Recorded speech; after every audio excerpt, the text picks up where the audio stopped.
Sarah and I met in the most ordinary way, stuck in the same elevator during a power outage at our office building.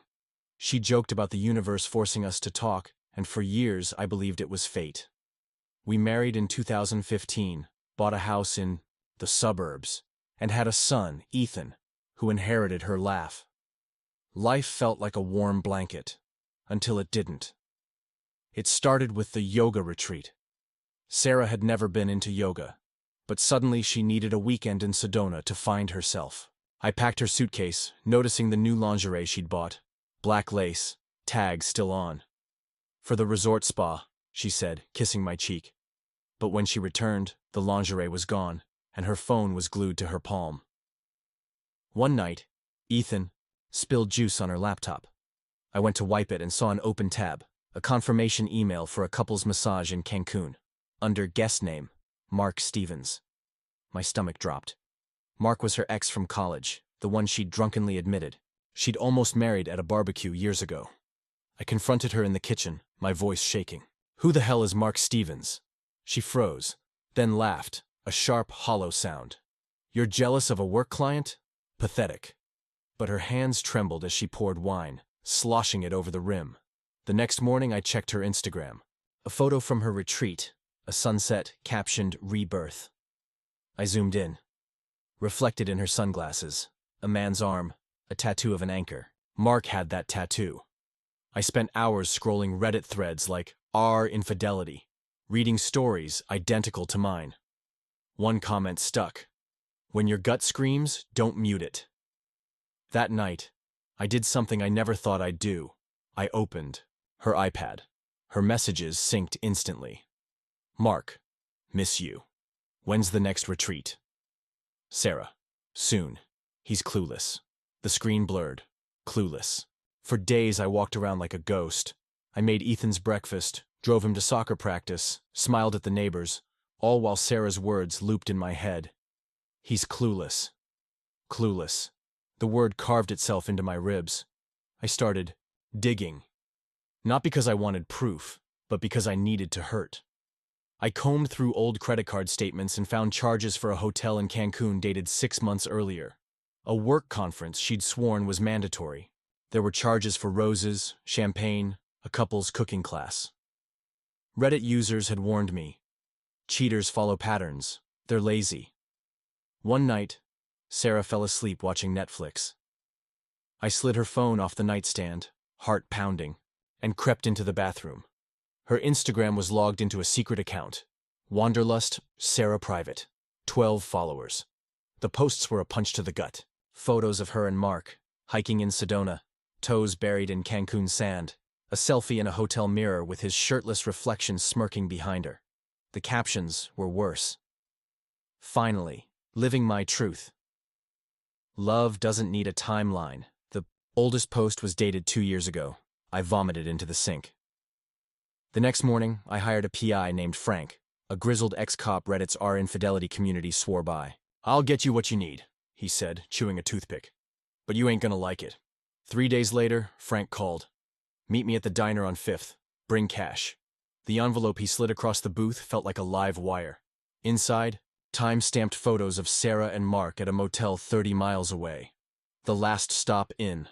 A dive with flickering neon and stained carpets. My wife, in a sundress I'd bought her, laughing as he pinned her against a car door.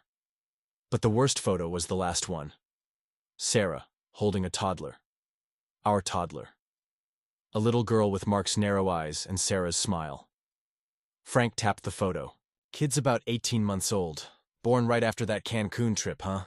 I couldn't breathe. Sarah had visited her sister for a month 2 years ago. Came back glowing, said she'd found peace. All while carrying his child. That night, I confronted her in the garage, the photos trembling in my hand. "Who is she, Sarah? Who the hell is she?" For a second, her mask slipped, panic, guilt. Then she crossed her arms, cold as January. "You're hallucinating. That's my niece. Your sister lives in Ohio. This was taken last week." She slammed her fist on the washer. "Stop stalking me, you psycho. You're traumatizing Ethan." Our son's name was a knife twist. Ethan had been crying himself to sleep for weeks, asking why Mom kept going on trips, I snapped. "You have a kid with him. Was Ethan ever enough? Or was I just practice? She froze. Then her eyes turned to ice. Get out. What? Get out. You think I'd let a jealous lunatic near my son? I'll call the cops. I laughed. A raw, broken sound. Your son? He's ours. But she was already dialing. The cops arrived in 10 minutes. Sarah stood on the porch, arms crossed, as I stood barefoot in the driveway holding Frank's envelope. Officer Ruiz, a tired-looking woman with a buzz cut, glanced at the photos, then at Sarah's flawless poker face. Ma'am, is there a reason you're denying him access to his son? Sarah's voice dripped honey. He's unstable, threatened to hurt us. You see how he's obsessing over these fantasies? She gestured to the photos of her and Mark like they were junk mail. Ruiz turned to me. You got somewhere to stay tonight?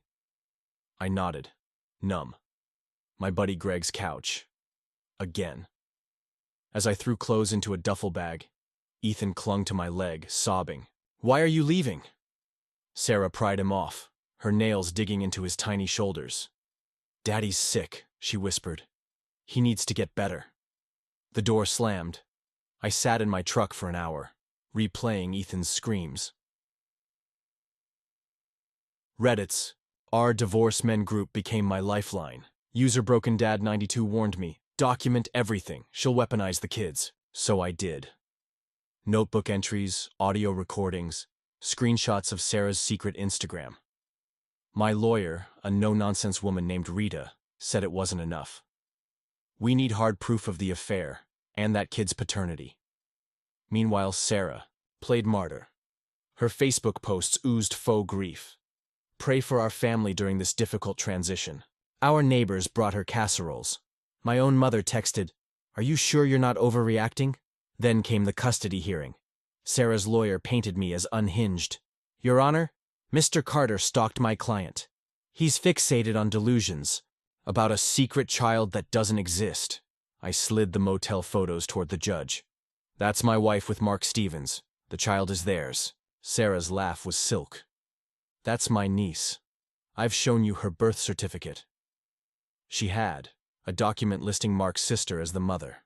But Rita leaned in. Your Honor, we request a paternity test for the child. Sarah's mask cracked. Absolutely not. That's harassment. The judge, a stoic man with crow's feet, steepled his fingers. Granted, if the child isn't yours, Mr. Carter, prepare for consequences. The test took 3 weeks. 3 weeks of Sarah forgetting my custody days, of Ethan sobbing during Zoom calls, of Mark's smug texts. Let it go, man. You lost. Results arrived on a Thursday. Rita called, her voice tight. It's a match. The kid's yours. Mine. The room tilted. Sarah had gotten pregnant during our marriage. But how? We'd barely touched each other for years. Then I remembered our anniversary trip to Napa. One drunken night, her initiating for the first time in months. I want another baby, she'd slurred. Now I knew why. Rita was still talking. She committed fraud, Jason. We can nail her. But all I heard was Ethan's voice on a voicemail. Daddy, when are you coming home?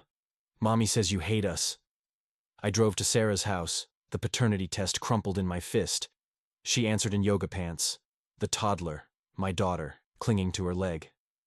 Her name's Grace, Sarah spat, and you'll never see her. I stepped inside, my voice shaking. You used me, got pregnant just to trap me into staying. She smirked. You think I wanted another kid with you? Mark didn't want a baby. But you? You're desperate to play hero. The confession hung in the air like poison. I lunged, not at her but at the mantel, our family photo, taken days before her first retreat. I smashed it against the wall, glass exploding. Grace wailed. Sarah dialed 911 screaming. He's attacking us. But I was already gone, speeding toward the highway, the photos, jagged edges cutting my palm. In the rearview mirror, I watched her hold Grace, my Grace, and realized this war was just beginning. Sarah didn't waste time. By morning, a restraining order landed in my inbox. Jason Carter poses a violent threat to Sarah Carter and the children. Attached, A photo of the smashed family portrait, my bloody handprint on the wall. Her caption to the court. He's unraveling. Rita slammed her coffee cup on the desk. She's framing you as abusive. We need to counter now. But how? My savings were drained from legal fees, and Sarah's parents bankrolled her lawyer. I sold my truck, downgraded to a rusty Corolla, and moved into a studio apartment reeking of mildew. The only decoration? Ethan's crayon drawing of us fishing, salvaged from the garage trash. Reddit's R support for the betrayed kept me sane. User TruthSeeker77 advised, record every interaction, she'll slip up. So I bought a hidden pen camera. The first supervised visit with Ethan shattered me. He shuffled into the visitation center, eyes glued to his shoes. Sarah had cut his hair, my little boy's curls gone. Mommy says you broke our house, he mumbled. I knelt, fighting tears. I'd never hurt you, buddy. Never. He flinched when I hugged him. The social worker, a bored 20-something scrolling TikTok, glanced up. Language, Mr. Carter. No discussing the case. But Ethan clung to my sleeve. Where's Grace? Why doesn't she live with us? Sarah hadn't told him. Of course, she's your sister. But Mom's keeping her away, the social worker snapped. Visits over. Desperation breeds stupid choices. I drove to Mark's apartment, a luxury high-rise downtown, confronted him in the parking garage. You ruined my family. Was it worth it? He smirked, adjusting his Rolex. Sarah's a firecracker, huh? But here's the truth. She chased me, sent me the first text, sent me the lingerie pics. He leaned in, breath reeking of whiskey. You know what she calls you? The backup plan. I swung, he ducked, laughing, as his phone recorded every second. Assault charges'll bury you, buddy. Enjoy prison. The video went viral on Facebook. Crazed dad attacks innocent man. Sarah's lawyer pounced. Emergency custody hearing. The judge denied me all visitation. Your instability endangers the children, he said, slamming the gavel. Sarah cried theatrically in the front row, Grace on her lap. My daughter, now in a frilly dress, clutching a doll I didn't recognize. As I left the courtroom, Mark winked. That night, I broke. Reddit user BrokenDad92 messaged me privately. Dude, get a burner phone. She's tracking you. Too late. At 3 a.m., fists pounded my apartment door. Police. Sarah's voice screeched through the wood. He stole Grace's medical records. He's obsessed. Cops cuffed me, paraded me past neighbors. Pedophile, someone hissed. In the patrol car, I replayed Rita's warning. She'll fabricate crimes to erase you. But the worst was yet to come. Jail was quieter than I expected. No screams, no clanging bars, just the hum of fluorescent lights and the ache of concrete beneath me. They'd charged me with felony theft, trespassing, and cyberstalking for accessing Grace's medical records. Sarah's masterpiece. She'd used my laptop to hack the pediatrician's portal, then called the cops. Rita visited, her face grim. She planted a VPN trail. It's airtight. They're offering a plea deal. 6 months in exchange for dropping custody claims. I stared at the wall. What happens to Ethan and Grace? She'll erase you. Terminate parental rights. Mark's already playing house. The guard tapped his watch. Rita slid a burner phone across the table. Hide this, and read it. The cell reeked of bleach and despair. Under the thin mattress, I found Rita's note. Jason, a woman named Clara, reached out. Sarah's ex-friend, says she has proof. Call her Clara, Sarah's college roommate. They'd had a falling out years ago, over a guy, Sarah claimed. I dialed, hands shaking. Finally, Clara hissed. I've been trying to find you. Sarah's a monster. She did this to Mark's last wife, too. My pulse spiked. What? He was married before. Emily. Sarah and Mark had an affair, got caught. Emily divorced him, took the kids. Sarah tried to frame her for neglect. Same playbook. The room tilted. Why tell me? Because Emily's dead. Clara's story unraveled like a horror movie. Emily, Mark's ex, had fought for custody of their 2 boys. Sarah sent anonymous threats, fake CPS reports. When Emily won full custody, she overdosed on sleeping pills. The case was closed as a suicide. Emily didn't take pills, Clara said. She was allergic. Sarah's dad's a pharmacist. Connect the dots. I gripped the phone. You have proof? Emily's sister does. And there's more. Sarah's not done with you. The line went dead, days blurred. I replayed Clara's words, Rita's warnings, Ethan's voice. Then, a guard barked. Carter, visitor. It wasn't Rita. A woman in a black hoodie sat in the booth, her face gaunt. Emily was my sister, she said, sliding a USB drive through the slot. Security footage from her house. Watch it. The video was time-stamped the night Emily died. A figure in a baseball cap, Sarah, slipping through Emily's back door. 20 minutes later, fleeing with a syringe. Emily's sister leaned closer. She'll kill you too, or your kids. Get out while you can. That night I made a deal with the devil. I called Rita. Take the plea, 6 months, but first, leak the footage anonymously to the press. They'll bury it, she warned. Not if it's tied to Mark's suicidal ex. Make it go viral. The gamble worked. By morning, Chuck Justice for Emily trended on Twitter. Reddit's r/True Crime dissected the footage. Look at the shoes. Sarah Carter wore those Nikes in her Instagram post. Reporters ambushed Sarah. Did you murder Emily Stevens? Are your children in danger? Mark fled town. Sarah's Instagram went dark, but in jail, I learned the cost. A new inmate, scars across his knuckles, sidled up. Your wife paid me to shank you, but I don't. Hurt kids' dads, he spat. Stay sharp, I didn't sleep again. The viral storm freed me.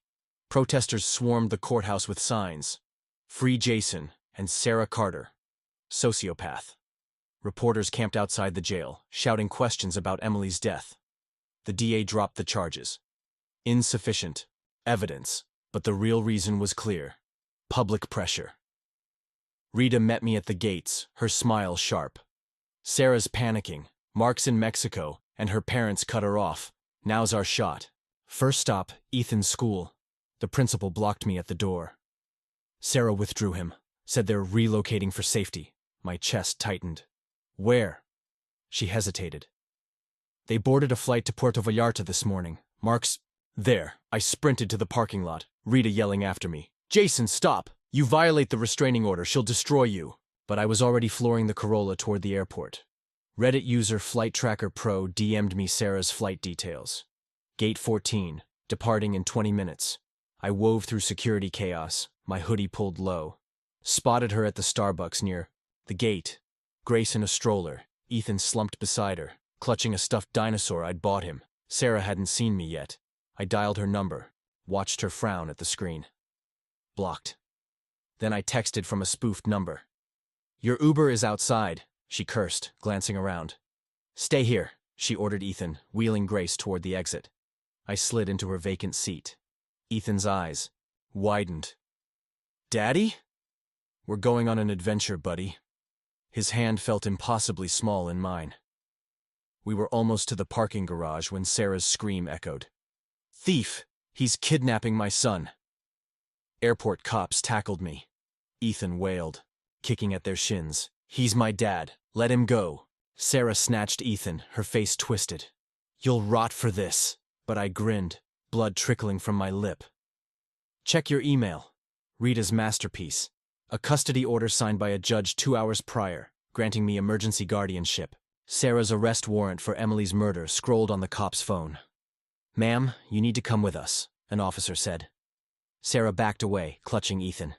You think I'd hurt my own kids? He's the monster! Then Grace's stroller rolled slightly, revealing the burner phone taped beneath it, still recording. Live streaming to r/Justice for Jason. The video spread like wildfire. Sarah's snarls, Ethan's cries, Grace babbling "Dada" as Sarah yanked her away. Commenters erupted. She's insane. Those poor kids. By nightfall, Sarah was in custody. Protective orders reversed. But when I brought Ethan and Grace to my studio apartment, the victory felt hollow. Ethan stared at the stained carpet. Is mommy going to jail forever? Grace, now 2, clung to my neck, her breath milky and warm. My daughter. She needs help, I whispered. But we're safe now. At 3 a.m., a call woke me. Clara, breathless, Sarah posted bail. Mark wired the money. They're coming for you. I barricaded the door, clutching a baseball bat. Ethan and Grace slept fitfully on the mattress. Footsteps creaked outside. A key jiggled in the lock. Sarah had a spare. The door flew open, but it wasn't Sarah. Mark stood there, a syringe glinting in his hand. Time to finish what she started. Mark lunged, syringe aimed at my throat. I swung the bat, cracking his wrist. The syringe clattered to the floor. He roared, tackling me into the kitchenette. Dishes shattered. Grace screamed. Ethan, suddenly awake, hurled his dinosaur at Mark's head. "Leave my dad alone." The distraction gave me an opening. I kneed Mark in the gut, grabbed the syringe, and jabbed it into his thigh. He froze, eyes wide. "Heroin," I hissed. "Or just a sedative?" He collapsed, twitching. Sirens wailed outside. Clara had called 911. Sarah was found 2 blocks away, pacing near a parked Uber. In her purse, a forged passport, cash, and a vial of fentanyl. "For the kids," she told cops, to keep them calm during the flight. The DA added attempted murder and child endangerment to her charges. Mark, facing extradition from Mexico, turned on her to save himself. Emails leaked. Sarah plotting. Emily's death, drugging me during our anniversary trip to get pregnant, even faking Grace's paternity test. Reddit exploded. User LegalEagle77 dissected the case. This is Lifetime movie-level evil. But the real victory was quieter. Ethan, Grace, and I moved back into our house. The court stripped Sarah's rights, granting me full custody. The first night, Ethan asked to sleep in my bed. Grace curled against my chest, her tiny fist gripping my shirt. The scars didn't vanish. Ethan wet the bed for months. Grace panicked at the sound of sirens. But we rebuilt. One night, I found Ethan drawing at the kitchen table. A stick figure family. Me, him, Grace, and Max, the golden retriever. No Sarah. "Where's Mom?" I asked carefully. He shrugged. "She's the monster under the bed. We don't talk about her." To the viewers, if you've made it this far, thank you. This isn't just my story. It's yours too. Maybe you've been cheated on, gaslit, or had your kids weaponized against you. Maybe you're still in the storm. What would you have done? Would you have fought harder? Walked away sooner? Let me know in the comments. For those still trapped in the chaos, document everything. Trust your gut. Survive. This channel isn't just about my pain. It's about our collective healing. Check out my video, How I Rebuilt After Betrayal, and Co-Parenting with a Narcissist, a Survival Guide. Don't forget to subscribe. The algorithm hates small creators, but you can beat it. Stay strong, keep fighting, and remember, no one gets to rewrite your truth. End of story. Thank you for watching. Your support turns our pain into power.